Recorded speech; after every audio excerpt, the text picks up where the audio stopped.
Samantala, pulisya at militar nilinaw, wala naman silang nakikitang seryosong banta kasabay ng INC rally. Detalye mula kay Jel Paron sa RH52. Jel.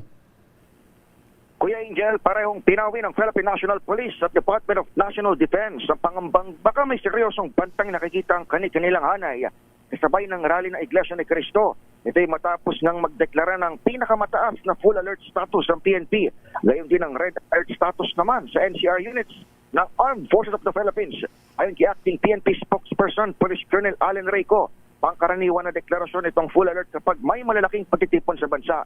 Sa bahagi naman ng kasong dalawan, nilinaw ni Defense Secretary Gibo Chidoro na routine lamang ang red alert at indikasyon ng patuloy na koordinasyon ng AFP sa PNP.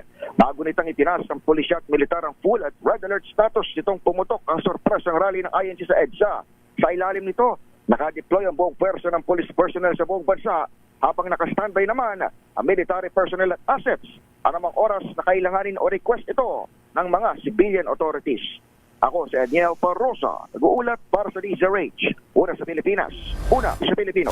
Maraming salamat, Jel.